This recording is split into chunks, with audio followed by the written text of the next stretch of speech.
Enggak, Kang Fakih mulai aja.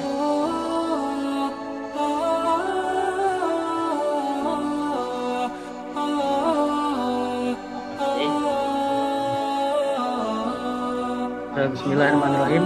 Assalamualaikum warahmatullahi wabarakatuh. Alhamdulillah wassalatu wassalamu ala Rasulillah wa ala alihi washabihi wa mawalah la haula wala quwata illa billah. A'udzubillahi minasyaitonir rajim. Bismillahirrahmanirrahim. Innallaha ashtara minal mu'minina anfusahum wa amwalahum bi anna lahumul jannah. Shadaqallahul adzim.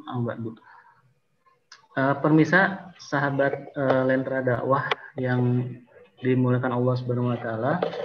Alhamdulillah kembali lagi kita semua di program Bedah Buletin Kafah edisi Jumat 18 September 2020 atau 30 Muharram 1442 Hijriah ini. Kali ini bersama saya Fakih Ahmad. Dan insya Allah selama 1 jam ke depan kita akan sama-sama menyimak dan membedah secara detail dan tuntas mengenai materi atau pembahasan atau isu gitu ya, opini yang diangkat di dalam Buletin Kafah edisi Jumat kali ini, yaitu yang mengangkat tema bahaya memusuhi dan menyakiti ulama. Dan sahabat Lentera Dakwah juga nanti bisa berpartisipasi seperti biasa di dalam live chat YouTube, memberikan pendapat atau pertanyaannya, atau kemudian masuk gabung bersama kami di room Zoom yang kemudian nanti bisa memberikan pendapat dan pertanyaan di kolom chat atau langsung video conference interaktif dengan kami. Dan sebagaimana tadi disampaikan, baru-baru ini kita semua melihat bahwa ada pemberitaan yang sangat hangat begitu, yaitu salah satu ulama yang sama-sama kita kenal sama-sama ya, yaitu ada penyerangan kepada beliau gitu ya, ada penusukan, penyerangan di salah satu daerah ketika mengisi kajian gitu ya.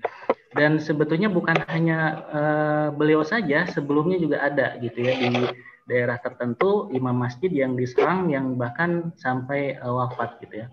Dan tidak hanya kasus-kasus itu saja, di sebelum-sebelumnya pun banyak sekali persekusi gitu ya, fisik maupun non fisik, bahkan sudah fisik gitu ya, kepada ustadz, kepada para ulama, pada para imam masjid, habaib gitu ya, yang mengakibatkan luka-luka bahkan sampai wafat gitu ya.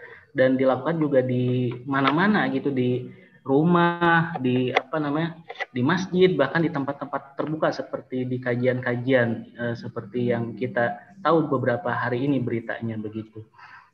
Nah, maka kita bisa melihat bahwa ulama, ustadz, habaib, para imam itu ternyata dalam ancaman begitu ya, dalam ancaman yang nyata gitu, belum bebas dalam ancaman begitu, dengan melihat fakta-fakta seperti itu gitu. Padahal kita tahu bahwasannya ulama adalah orang atau sosok yang dimuliakan oleh Allah Subhanahu wa taala, dan kita pun harus memuliakannya sesungguhnya gitu. Umat Islam, masyarakat, pejabat, penguasa harus memuliakannya. Tetapi kenapa terjadi hal ini begitu?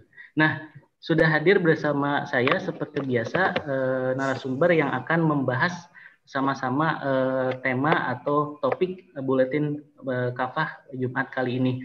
Beliau adalah seorang ulama juga begitu, seorang pengemban dakwah ya, yaitu Ustadz Anwar Iman, Direktur Lembaga Pengkajian dan Pengembangan Dakwah Islam. Assalamualaikum warahmatullahi wabarakatuh, Ustadz Anwar. Waalaikumsalam warahmatullahi wabarakatuh. Ustadz Anwar, sebagaimana tadi disampaikan, sebetulnya kenapa begitu kasus-kasus penyerangan, permusuhan gitu ya, bahkan persekusi gitu, penganiayaan mengakibatkan bukan hanya luka-luka, bahkan meninggal dunia gitu kepada para ulama, ustadz, imam masjid, habaib gitu ya, tokoh-tokoh Islam gitu. Kenapa itu terjadi seperti itu? Bahkan terjadinya bukan hanya sekali dua kali, itu bahkan berulang gitu. Kasus yang kemarin sesungguhnya ada sebelum kasus-kasus itu. Artinya sangat banyak kasus-kasus itu terjadi. Pertanyaannya, kenapa bisa seperti itu, Ustadz Anwar Iman? Silakan. Ya. Bismillahirrahmanirrahim. Alhamdulillahirabbil alamin. Wassalatu wassalamu ala Rasulillah wa ala alihi wa sahbihi wa mawalah la haula wa la quwata illa billah. Rabbi israh li sadri wa yassir li amri wa hlul 'uqdatam min lisani yafqahu qawli. Amma ba'd. Baik, sahabat Lentera Dakwah yang dirahmati Allah, semoga semuanya dalam keadaan sehat walafiat, dalam limpahan rahmat, hidayah, dan taufik dari Allah Subhanahu wa Ta'ala, ya. Amin ya Rabbal Alamin. Menarik tadi pertanyaan tentang kenapa ya kasus pelecehan terhadap para ulama, termasuk juga ya penganiayaan ini terus berulang. Ya. Ini menggambarkan apa sebenarnya ya? Kalau saya melihat sih jelas ya, ini menggambarkan kegagalan negara ya, dalam hal ini tentu adalah penguasa yang ya sedang berkuasa ya, di dalam menjaga keamanan warga negaranya atau keamanan rakyatnya ya. Terlebih ini khususnya di kalangan para ulama. Jadi tentu ini kegagalan yang berlipat ya, karena yang terancam, yang terusik ya keamanannya tidak hanya rakyat biasa, melainkan adalah mereka-mereka dari kalangan ulama, orang-orang yang ya langka ya di tengah masyarakat pada saat ini dan memiliki peran yang penting di tengah masyarakat.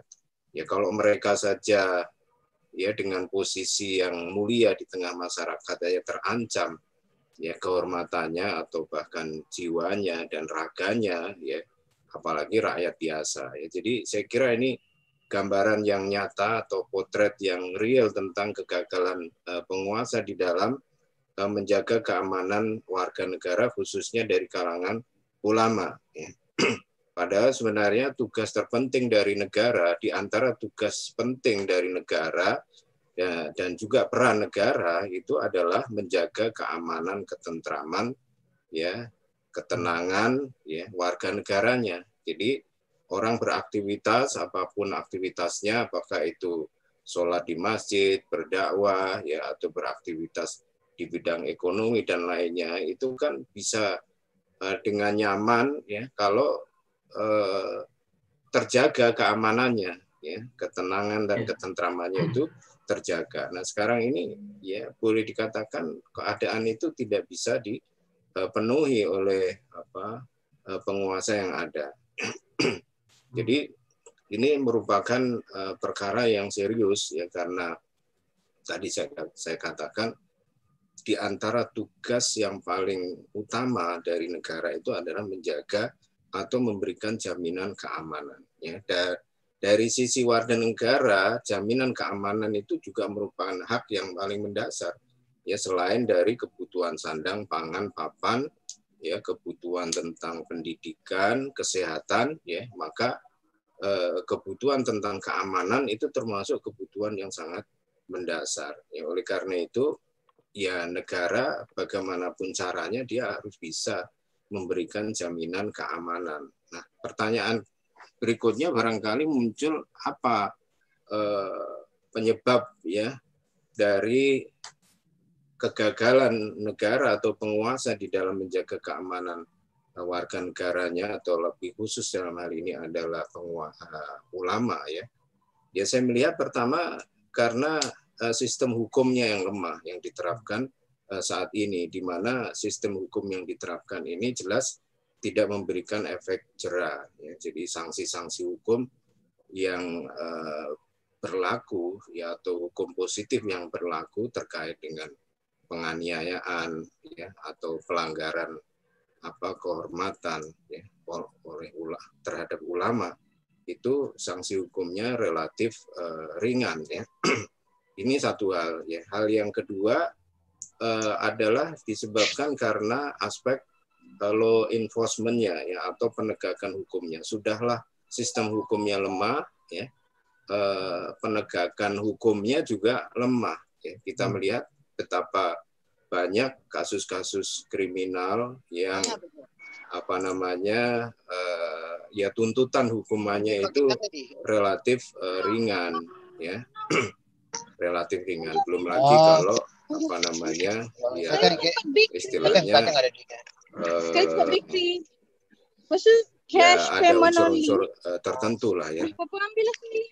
Nah, kemudian juga saya melihat faktor yang lain, saya kira ini faktor yang penting yang juga menonjol ya saat ini, yaitu terkait dengan ya orientasi kebijakan negara ya atau kebijakan pemerintah, di mana kita melihat kebijakan yang ada itu mengarah kepada sekularisasi,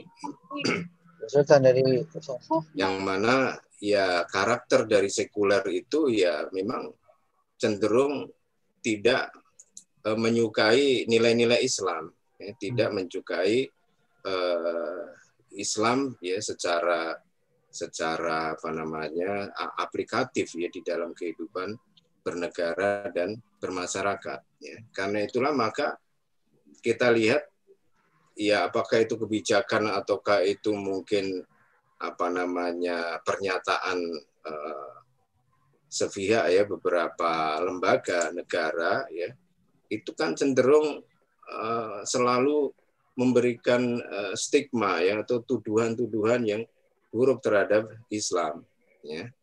Nah, ini juga istilahnya menciptakan suasana yang menjadikan orang itu tidak apa namanya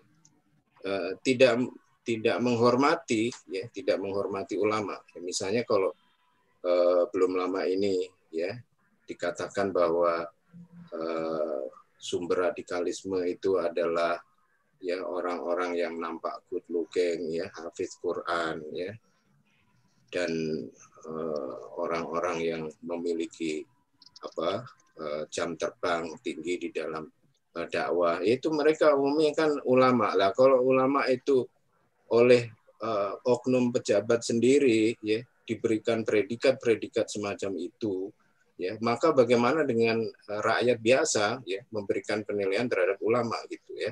Pejabatnya saja menganggap ulama itu ya sebagai pihak yang ya mungkin ya apa namanya provokator atau memecah belah umat ya dan lain sebagainya ya kan ya, maka tentu masyarakat awam pun ya juga akan berperilaku yang sama, bahkan mungkin lebih berani dari ya, sikap yang dilontarkan oleh para pejabat ya. Kemudian juga misalnya program sertifikasi ya dai dan lain sebagainya, ini kan sebetulnya menciptakan apa namanya benturan ya kan antara apa katakanlah dai-dai yang bersertifikat dengan yang tidak sini ya, apa namanya ya, sehingga terjadi apa namanya seolah-olah pengkotak-kotakan ya. Nah, nanti yang pro ya yang pro sertifikat ya akan menganggap dai-dai yang tidak punya sertifikat ya dai yang tidak apa namanya tidak legal dan lain sebagainya sehingga layak dipersekusi ya, kan itu semua bisa berimplikasi seperti itu ya.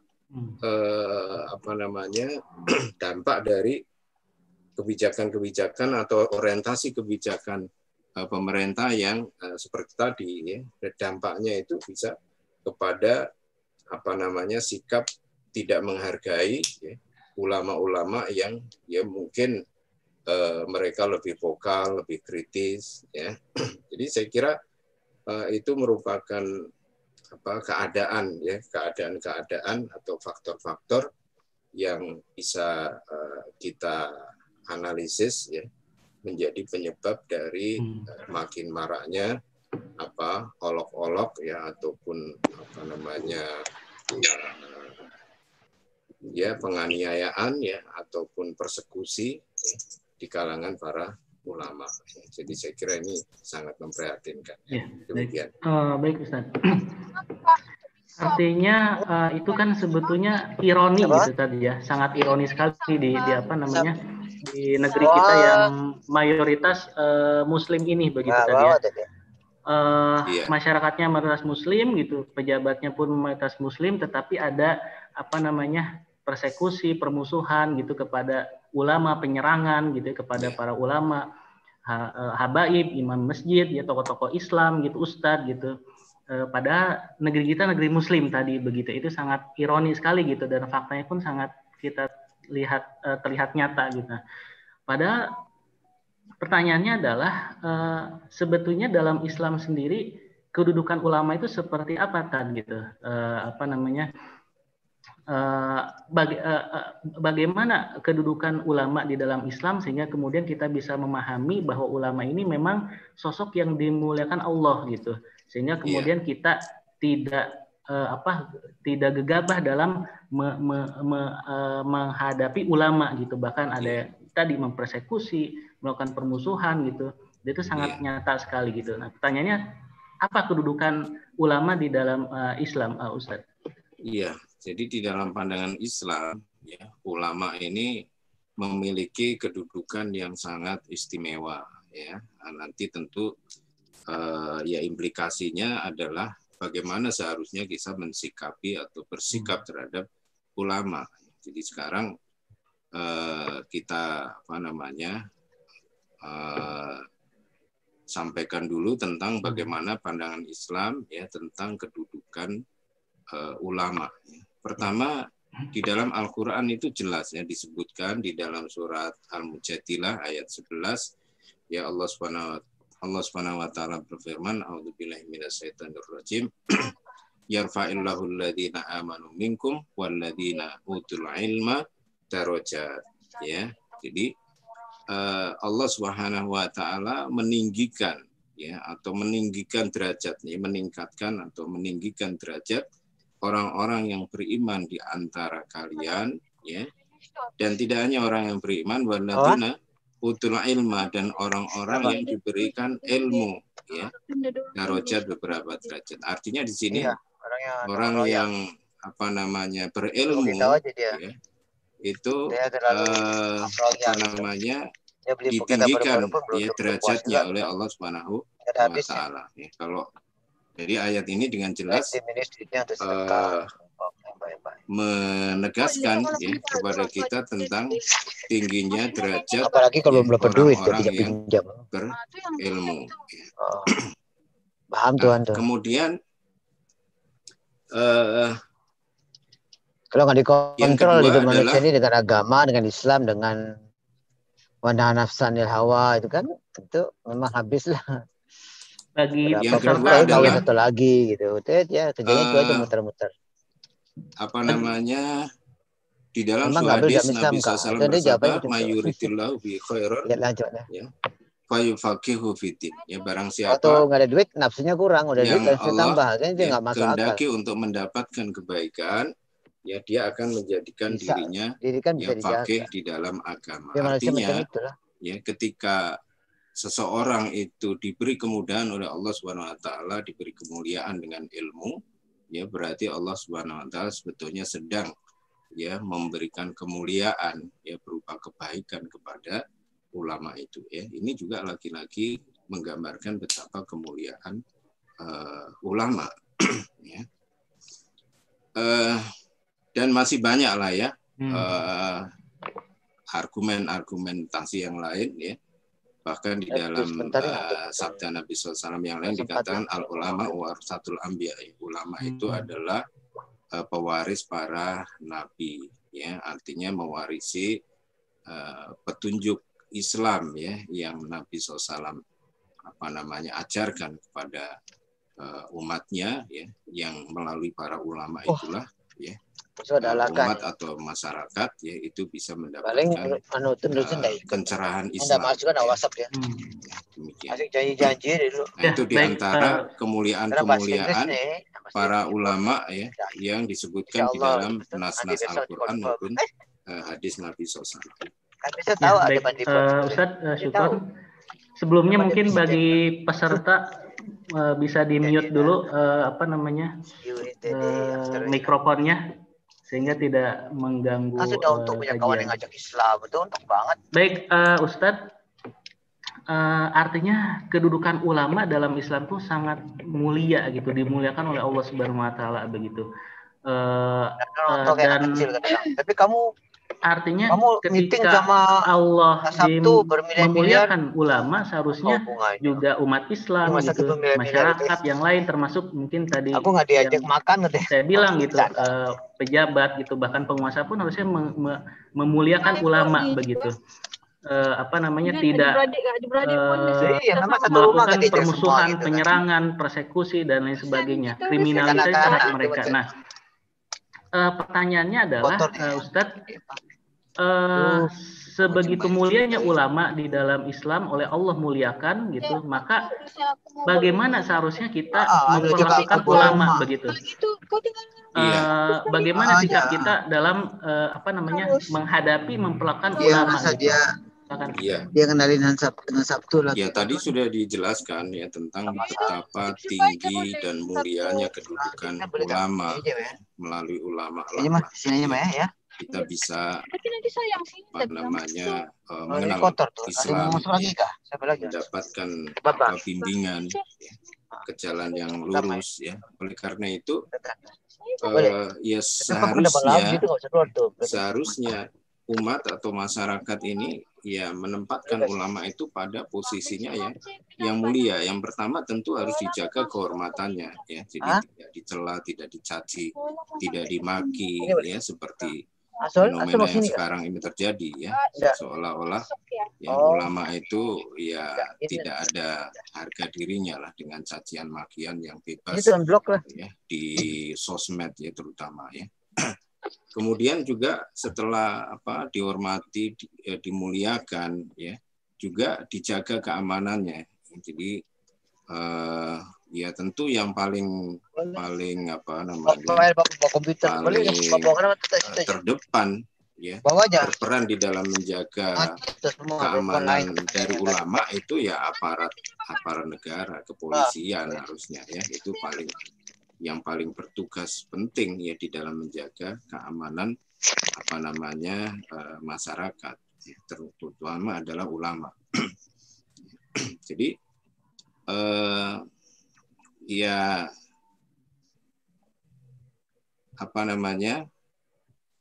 aparat itulah yang mestinya memberikan perlindungan ya terhadap ulama ya. Nah, sekarang kan aneh ya, kita melihat ada seorang ulama yang dipersekusi, diintrogasi ya, oleh satu ormas tertentu ya, polisinya ada di situ ya, cuman bengong ya, menjadi saksi ya. Jadi seolah-olah ormas itu mengambil alih peran polisi, tapi polisinya diam saja ya. Ini kan satu bentuk yang sangat menyedihkan ya, sikap aparat keamanan yang ya tidak semestinya semacam itu ya. Semestinya kalau memang dia bertugas sebagai petugas keamanan ya, dia harus selesaikan itu dengan prosedur yang ada ya. Yang berhak menanya, menginterogasi dan sebagainya itu kan bukan ormas ya, tapi aparat negara gitu ya. Jadi pertama, ulama itu harus dijaga kehormatannya ya, dijaga keamanannya. Kemudian yang kedua, sikap yang harus dilakukan terhadap ulama ya, dia harus didatangi ya untuk diminta nasihatnya ya. Jadi justru ulama itu sumber tempat ya, siapapun dia, terutama juga tentu penguasa ya. Kalau zaman dahulu ya, para penguasa itu begitu ta'zim ya terhadap ulama ya. Mereka datang ya ke tempat ulama ya untuk menuntut ilmu ya, dan meminta nasihat ya gitu. Kalau ulama zaman dahulu memang ya istilahnya kadang mereka ada yang tidak mau kalau dipanggil ke istana ya. Jadi kalau khalifah itu misalnya memanggil untuk menuntut ilmu, minta diajarin ya satu cabang ilmu Islam misalnya ya, maka ya terkadang ulama ada yang nggak mau ya. Jadi ilmu itu harus didatangi, bukan mendatangi ya, gitu. Jadi akhirnya khalifah itu ya dia mengikuti apa yang dikehendaki oleh ulama itu. Jadi didatangi untuk diminta nasihatnya, untuk disimak ilmu-ilmunya atau petunjuk-petunjuknya ya. Kemudian yang berikutnya ya dijalankanlah ya apa namanya fatwa-fatwanya ya. Ulama itu justru bukan fatwanya itu justru malah digugat ya, dilecehkan misalnya ya. Seperti kemarin kan misalnya ada rencana sertifikasi dai, kemudian majelis ulama ya istilahnya keberatan lah ya. Nah, sikap majelis ulama yang keberatan ini justru menjadi sumber apa namanya atau objek ya olok-olok gitu ya. Ini kan nggak benar, bukannya mestinya ya sarannya diterima ya, justru malah itu dijadikan sumber perolok-olokan. Ini kan ya sangat menyedihkan gitu. Kemudian juga ulama itu harus dihargai, ya dihargai karyanya ya. Ya kalau zaman dulu kan ya ulama yang ya produktif menulis buku misalnya ya, itu mereka dihargai dengan diberi emas ya senilai berat buku yang ditulisnya. Ini luar biasa penghargaan ya Islam terhadap ulama ya dalam catatan sejarah itu sedemikian rupa. Jadi ulama itu betul-betul menempati posisi yang istimewa sebagaimana Allah memberikan keistimewaan ya kepada mereka ya. Jadi disitulah ya apa namanya seharusnya ya ulama itu diperlakukan ya, oleh masyarakat, rakyat maupun juga oleh penguasa yang ada ya pada saat ini. Ya baik, tapi mungkin pertanyaannya begini Tad. Tadi yang Ustaz sampaikan MUI menolak sertifikasi dai begitu, terus ada kritikan atau ada ketidaksetujuan gitu, termasuk tadi ada persekusi kepada ulama, ustadz gitu dan lain sebagainya. Dan kalau kita melihat yang mempersekusi gitu, yang mengkritik MUI gitu melalui tulisan-tulisannya atau video-videonya itu pun para ulama gitu Tad. Apa namanya orang-orang yang berilmu gitu, orang-orang yang memahami agama gitu. Nah, mereka artinya ketika kita ingin membela ulama, tetapi ada juga ulama yang seperti itu, Ustaz, mengkritik MUI, kemudian mempersekusi ajaran Islam, misalkan mengatakan ini tidak ada dasar dalilnya, ini tidak ada dasar ininya dalam Islam dan lain sebagainya. Nah, pertanyaannya kemudian adalah apakah ulama yang bagaimana umat ini membedakan gitu, mana ulama yang harus kita ikuti, mana ulama yang memang harus kita tidak kita ikuti gitu Tad. Jadi pertanyaannya mungkin ke sana. Jadi ulama yang seperti apa yang memang benar-benar harus umat ikuti, pahami agar umat pun selamat begitu ketika mereka mendengar petuah, nasihat seperti yang tadi Ustaz sampaikan, fatwa-fatwa mereka begitu Tad. Gitu. Iya. Ya, ulama itu kalau di dalam pandangan Islam ya tidak sekedar dilihat dari segi ilmunya saja ya. Penguasaan sakofa Islam yang dia miliki ya, apakah itu bahasa Arab, fikih, usul fikih, ya, tafsir dan lain sebagainya. Ya, tidak hanya dilihat dari aspek itu ya. Ada kriteria lain yang Allah sebutkan di dalam surat Al-Fatir ya. A'udzubillahi minasyaitonirrajim, innama yakhsyallaha min ibadihil ulama.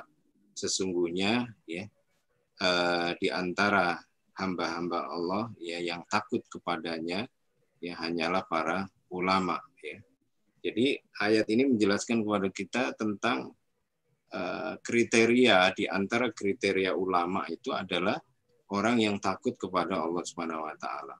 Dengan ilmunya itu membuat ya seseorang itu semakin takut kepada Allah Subhanahu wa taala. Ya, jadi oleh karena itu ya ulama yang memiliki kriteria yang semacam ini, yang takut kepada Allah inilah ya ulama yang sejati ya, ulama yang sebenarnya ya, sebagaimana Abdullah bin Mas'ud dia pernah mengatakan ya bukanlah yang dikatakan orang yang berilmu itu adalah orang ya banyak hafal hadis ya ataupun yang lainnya, akan tapi orang dinamakan orang yang berilmu itu adalah orang yang ya sangat besar rasa takutnya kepada Allah Subhanahu wa taala, ya, takut akan hisabnya ya di akhirat nanti, ya, sehingga dia benar-benar menjalankan tugas keulamaannya itu ya secara konsisten ya di dalam kehidupannya di dunia ini gitu ya. Oleh karena itu maka memang dengan kriteria tambahan ini, yaitu orang yang ya takut kepada Allah dengan ilmu yang dia miliki, ya, memang fenomenanya kita melihat ada orang yang dengan ilmunya tidak takut kepada Allah, ya. Jadi ini yang ya oleh sebagian ulama dikatakan sebagai ulama dunia, ya. Jadi ada istilah, ada ulama dunia, ada ulama akhirat, ya. Nah, jadi ulama dunia itu ya orang-orang yang punya ilmu, ya, keagamaan atau punya keluasan sakofa Islam, ya, tapi dia haus ya dengan urusan dunia, ya, haus kekuasaan, ya, haus pujian, ya, dan lain sebagainya. Sementara ulama yang akhirat, ya, adalah ulama yang ya dia semata-mata ya ingin mendapatkan keridhaan Allah Subhanahu wa taala di dalam menyampaikan pandangan-pandangan, ya, pendapat-pendapatnya, ya, tanpa memperdulikan apakah ya pernyataan, pandangan dan pendapatnya itu mendapatkan pujian, ya, di di tengah manusia, ya, ataukah mendapatkan imbalan, ya, kekuasaan atau jabatan ataukah tidak. Jadi ini ulama yang sejati, ya, ulama akhirat, ya. Ini yang seperti ini, ya, sebenarnya. Jadi ya yang harus diikuti ya oleh umat ini ya ulama yang konsisten, ya, ulama akhirat, ya, ulama yang menyatakan yang hak itu adalah hak, ya, yang batil adalah batil, ya, bukan ulama yang membela ya kebatilan justru, ya, atau melindungi kebatilan, ya, atau mendekat kepada kekuasaan, ya, untuk mendapatkan kemaslahatan duniawi, ya. Ini yang memang menjadi ujian, ya, bagi seorang ulama di dalam kehidupan di dunia ini, ya. Dia bisa diuji dengan ujian duniawiyah, ya, yang tentu ya sangat ditentukan oleh keteguhan iman dan takwanya untuk menghadapi itu semuanya, ya. Ulama dulu kan ya sampai harus menghadapi siksaan dari penguasa, ya, karena dia tidak ingin mengeluarkan fatwa yang ya istilahnya bisa ya merugikan rakyat atau merugikan masyarakat, ya, atau fatwa yang mendukung penguasa yang zalim misalnya, ya. Mereka rela ya menghadapi tantangan atau siksaan penguasa. Ini ulama yang semacam ini yang harus ya diikuti, ya, yang harus teladani, ya. Demikian. Ya, baik, Ustadz. Kemudian berarti sebetulnya ulama itu sangat mulia di dalam Islam kedudukannya, dan ada keironian di negeri kita, di daerah-daerah ada persekusi, kriminalisasi yang tadi sudah dijabarkan oleh Ustadz gitu. Nah, pertanyaannya kemudian adalah sebetulnya apa bahayanya gitu memusuhi, menyerang gitu, mengkriminalisasi, mempersekusi ustadz, ulama, tokoh-tokoh Islam gitu, atau tokoh-tokoh ormas Islam dan sebagainya gitu, atau ormas Islam itu sendiri misalkan gitu. Apa bahayanya Ustadz terhadap itu? Dan maksudnya adalah apa implikasinya bagi umat begitu? Apa implikasinya bagi ulama itu sendiri begitu? Apa implikasinya bagi negeri ini begitu Ustadz? Karena kita juga ketika ada kasus ini pun kita artinya ingin mencoba membangun negeri ini juga gitu agar kemudian lebih baik lagi. Pertanyaannya adalah apa implikasi dari bahaya menyakiti, memusuhi ulama ini, Ustaz?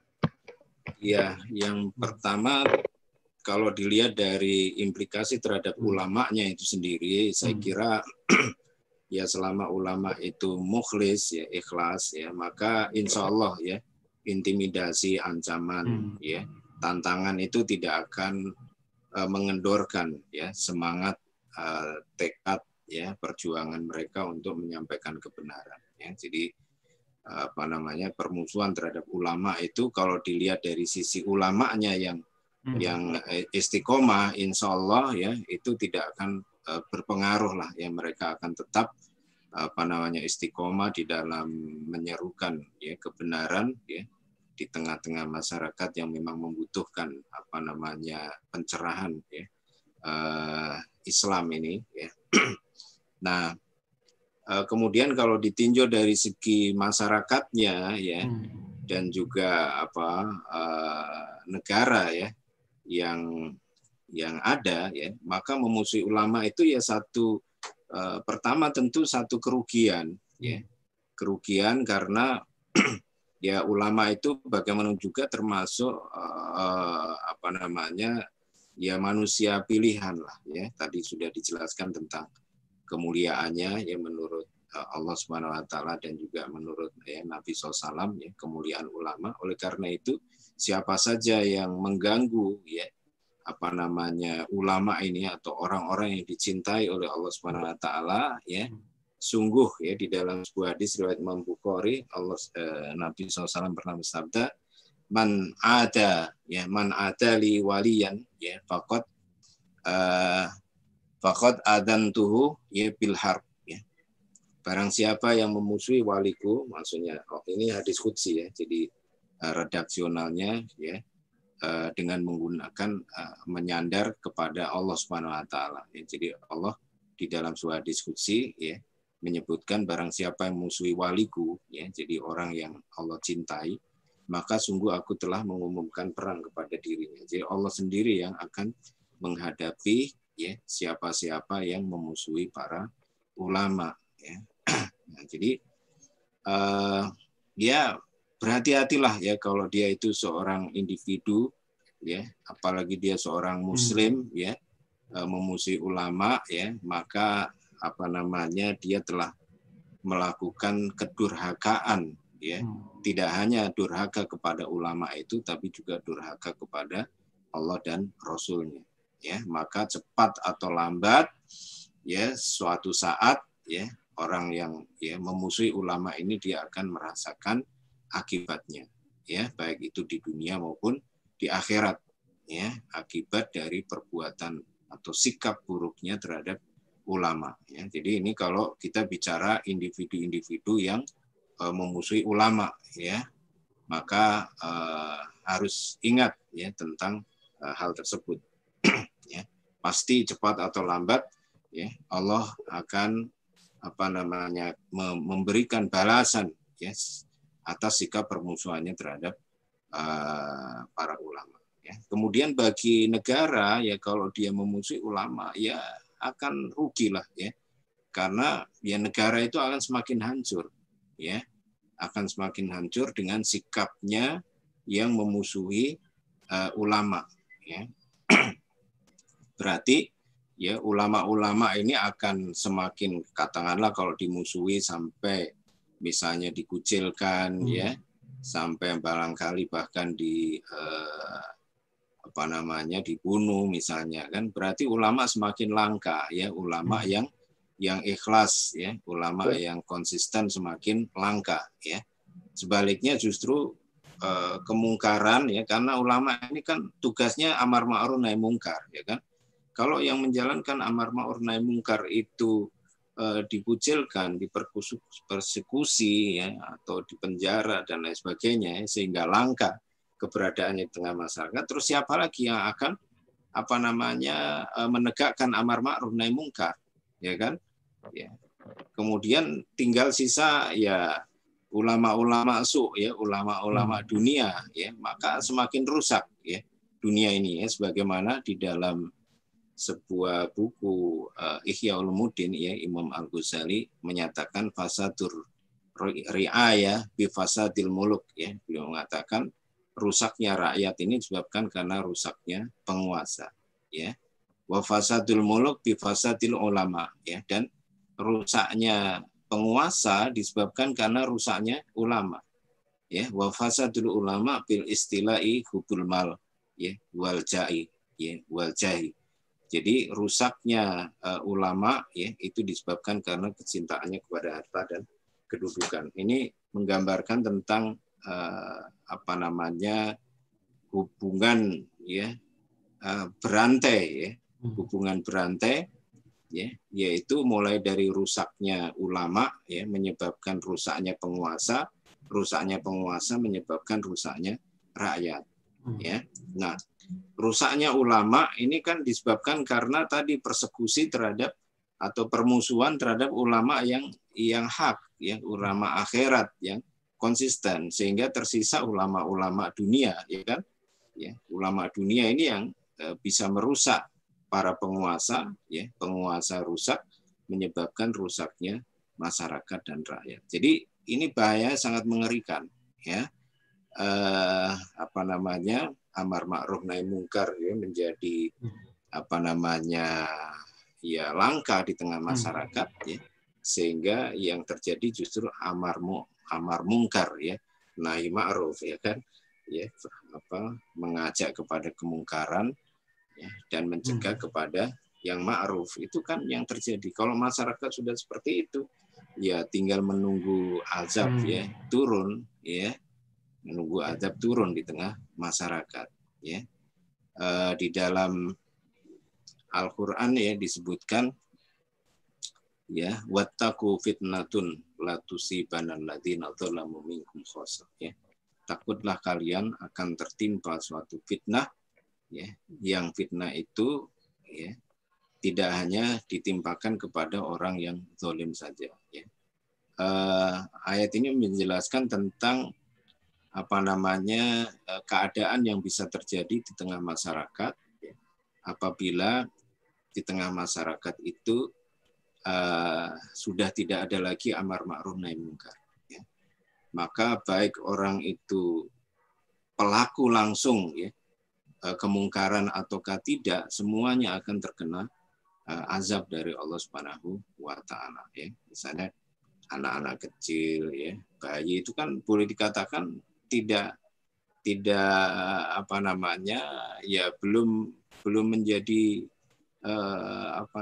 orang yang berbuat maksiat lah, ya, masih kecil, ya. Tapi ketika Allah menurunkan azab, ya, semuanya bisa kena, ya, yaitu ketika tidak lagi ada amar ma'ruf nahi mungkar, ya, di tengah masyarakat, ya. Dan itu terjadi ketika ulama itu ya dimusuhi, ya. Nah, jadi akibatnya sangat mengerikan, ya, bagi kehidupan masyarakat, ya, bangsa atau negara kalau dia memusuhi ulama. Bagi ulamanya sendiri itu tidak ada kerugian, ya.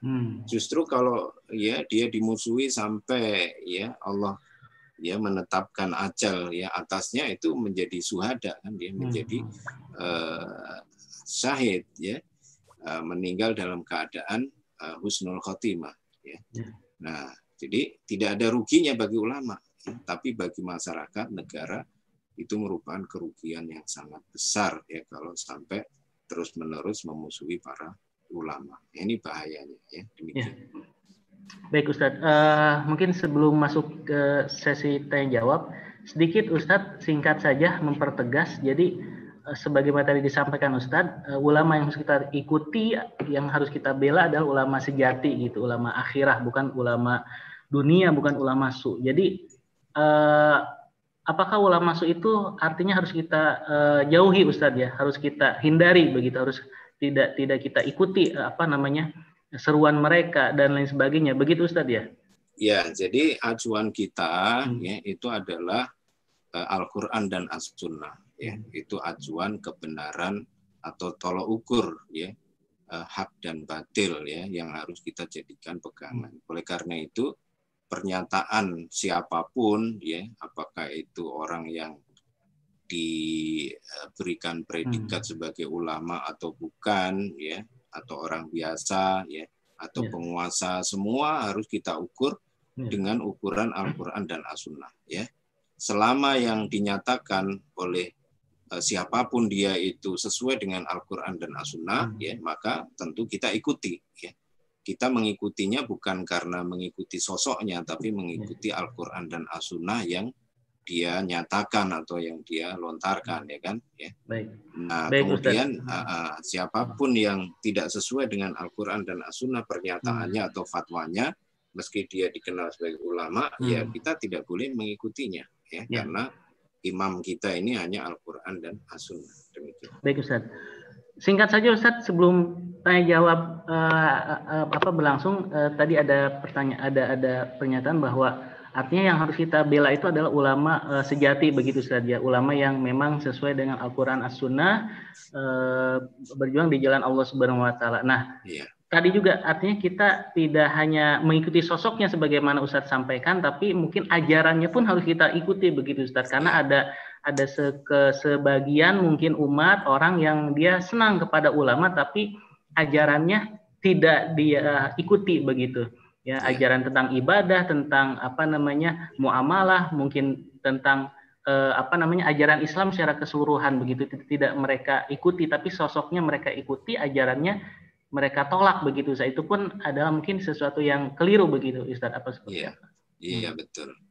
Iya, jadi ya tentu yang harus kita ikuti dari ulama itu di samping teladannya, ya. Seorang ulama kan dia memberikan teladan, ya, teladan di dalam mengamalkan Islam, ya. Ketawaduannya, ya, ataupun semangatnya di dalam menuntut ilmu, atau semangatnya di dalam menyampaikan dakwah. Ini kita contoh, ya, kita teladani. Satu, yang kedua, ya,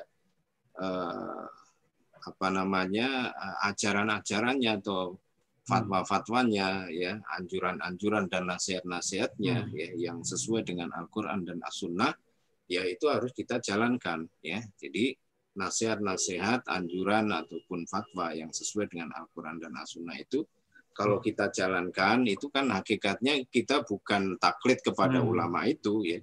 Tapi hakikatnya kita, ya, mengikuti Quran dan As-Sunnah, ya, yang menjadi tuntunan hidup kita. Baik, Ustadz, jazakallah atas penjabarannya, penjelasannya.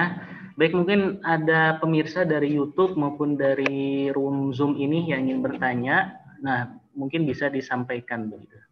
Nah, kebetulan ini sudah ada masuk, Ustadz, pertanyaan dari room Zoom dari Pak Hadi Ishadi. Assalamualaikum, Ustadz. Ada yang berpendapat dakwah, melaksanakan sholat berjamaah, berpuasa, berhaji, zakat, dan sebagainya boleh saja, tetapi mengaji dan mengkaji syariat berbeda lagi. Kajian agama yang disampaikan berdasarkan ilmu-ilmu fikih harus disampaikan orang yang mumpuni di bidangnya, sehingga minim kesalahan. Jadi perlu sertifikasi pada bidangnya, begitu Ustaz. Silakan.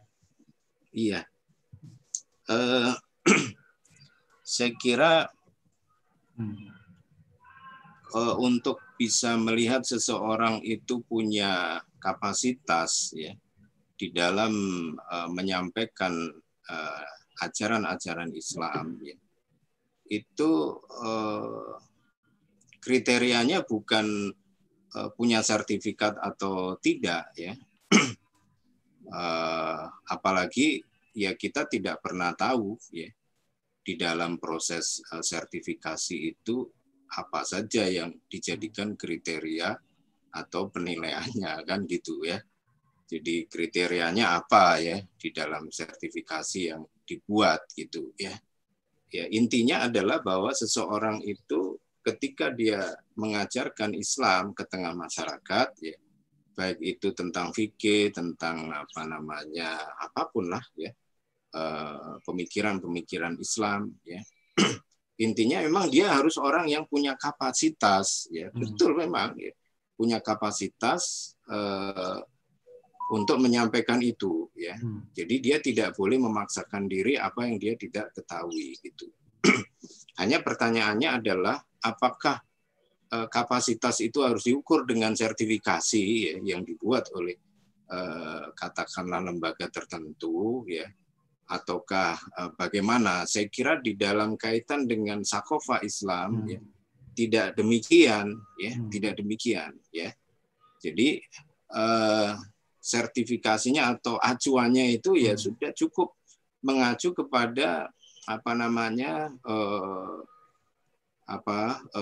Al-Quran dan As-Sunnah yang ada ya, mengacu kepada kitab-kitab para ulama ya yang dulu sudah ditulis oleh pendahulu-pendahulu kita ya, yang ya mereka adalah ulama-ulama yang memiliki ketakwaan yang tinggi ya, itu saja. Jadi artinya apakah pendapat-pendapat, pandangan-pandangan, pemikiran-pemikiran itu bertentangan dengan ulama-ulama muktabar ya dahulu ya yang sudah menggali Al-Qur'an dan As-Sunnah ya, ataukah tidak ya. Jadi selama itu tidak bertentangan dengan pendapat-pendapat ulama ya, di dalam kitab-kitab muktabar mereka, kitab-kitab apa namanya yang masyhur ya di kalangan mereka, ya udah cukup ya.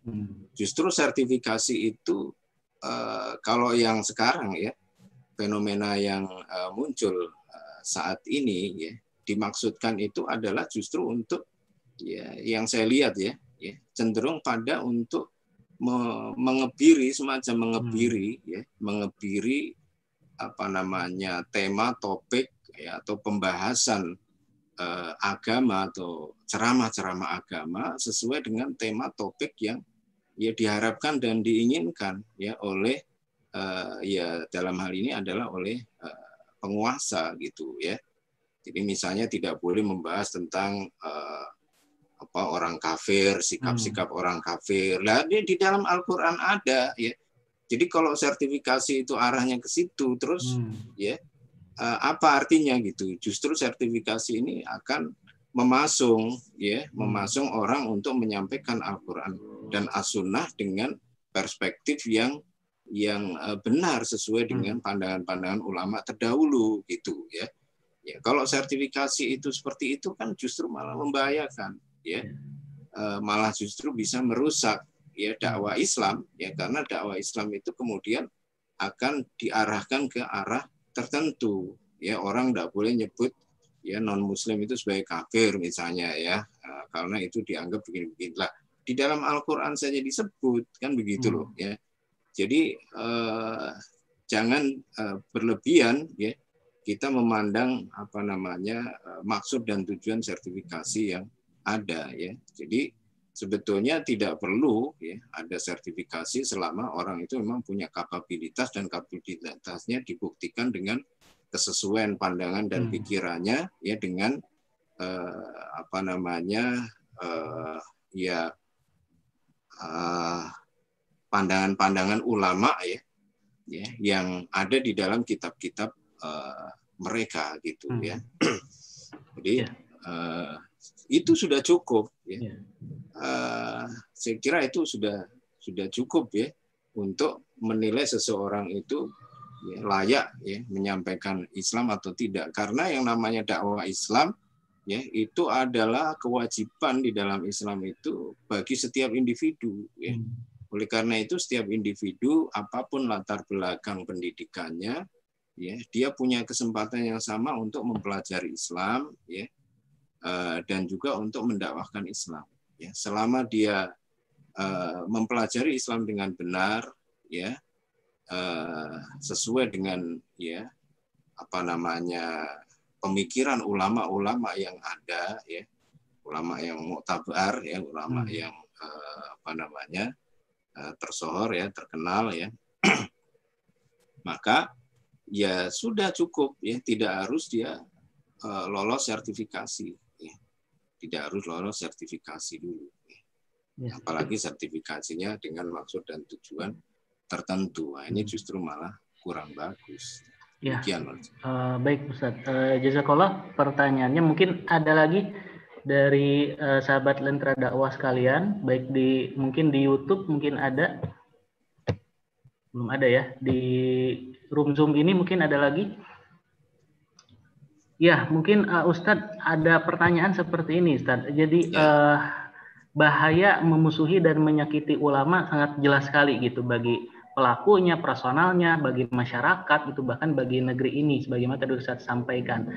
Artinya ketika itu artinya ketika dampak memusuhi, menyakiti, mempersekusi gitu ya, mengkriminalisasi gitu ulama sebegitu bahayanya, artinya sama saja juga berbahaya juga gitu, memusuhi ajarannya Ustadz gitu, mengkriminalisasi ajarannya gitu, mempersekusi ajarannya tadi sebagaimana Ustadz sampaikan.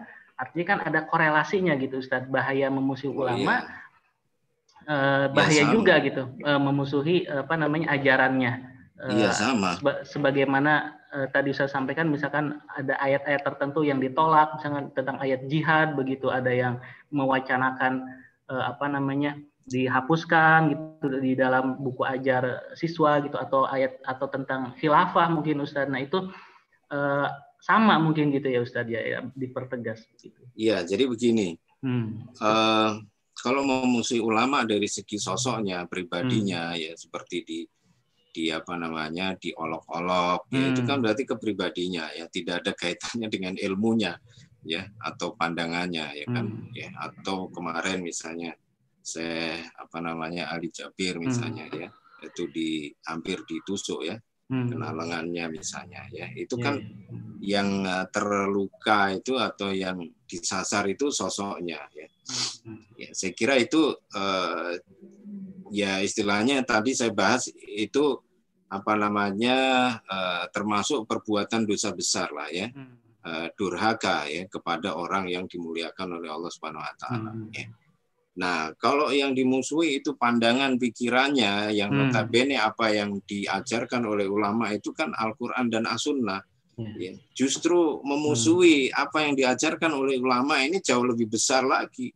Ininya tingkat bahaya dan ya tingkat dosanya, ya kan, ya berarti dia memusuhi Al-Quran dan As-Sunnah, karena apa yang keluar diajarkan oleh ulama itu kan ajaran Al-Quran dan As-Sunnah, ya begitu, ya justru lebih berat ya resikonya, ya bisa jadi kalau dia ulama ini mengajarkan sesuatu yang yang hak, ya, dan memiliki dalil yang qat'i, ya, lalu dia tolak, ya, dia bisa menjadi kufur, gitu. Ya, jadi kalau orang itu misalnya mengolok-olok ulama dari segi sosoknya saja misalnya, ya, itu mungkin ya dosa lah, ya. Tapi kalau dia menolak ajarannya, ya, yang ajarannya itu hak misalnya, ya.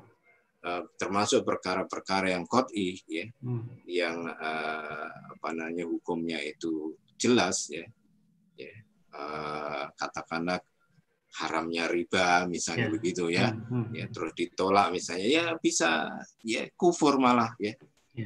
Kalau memusuhinya itu sampai menolak kepada ajaran atau pandangannya, ya padahal itu semua berasal dari Al-Quran dan As-Sunnah, ya. Jadi ya sebetulnya sih tidak sama, ya lebih berat ya resikonya memusuhi ajarannya, ya, dibandingkan memusuhi orang, ya, demikian. Ya baik, Ustadz jazakallah atas penjabaran materinya. Artinya jelas sekali Ustadz ya, bahaya memusuhi, menyerang, menyakiti ulama sangat jelas. Artinya kita bukan memusuhi, harusnya membela begitu Ustadz ya. Baik. Iya, betul. Sebelum ditutup mungkin silakan Ustadz ada kesimpulan yang disampaikan di dalam kajian bedah Bulatin Kafah edisi Jumat ini yang mengangkat tema bahaya memusuhi dan menyakiti ulama. Silakan Ustadz. Ya, jadi kita tentu prihatin ya dengan fenomena di mana ulama menjadi sasaran permusuhan, ya, kalangan tertentu, ya. Saya kira ini ya terjadi karena memang ya tatanan kehidupan yang tidak Islam, ya, sekuler yang sekarang ini diterapkan. Ya. Oleh karena itu ya umat harus sadar bahwa selama umat ini hidup dengan tatanan hidup sekuler yang semacam ini, maka niscaya ya, siapapun termasuk ulama akan terancam, ya, jiwa, harta dan juga kehormatannya. Ya, tidak ada harapan untuk bisa mendapatkan ketenangan, ketentraman, ya, kecuali dengan hidup secara Islam. Ya, oleh karena itu maka ya mari ya kita bersama-sama ya untuk ya bersinergi ya mewujudkan tatanan kehidupan Islam yang akan menjadikan semua komponen ya, yang ada di dalamnya ya itu akan mendapatkan jaminan perlindungan dan keamanan yang ya seharusnya ya sepatutnya. Demikian. Baik, Ustadz Anwar Iman, Direktur Lembaga Pengembangan dan Pengkajian Islam, syukran jazakallah sudah memberikan penjabarannya atas kajian bedah kafah edisi Jumat kali ini. Dan syukran juga jazakallah juga untuk sahabat pemirsa Lentera Dakwah sekalian yang ada di live yang ada di YouTube, menonton di live streaming YouTube maupun di room Zoom meeting ini. Insya Allah kita akan ketemu lagi di minggu depan di jam yang sama insya Allah dengan pembahasan yang lebih kita bisa pahami sama-sama lagi nanti insya Allah. Baik, kita tutup kajian ini. Sekian dari saya. Syukran jazakallah. Assalamualaikum warahmatullahi wabarakatuh. Waalaikumsalam warahmatullahi wabarakatuh.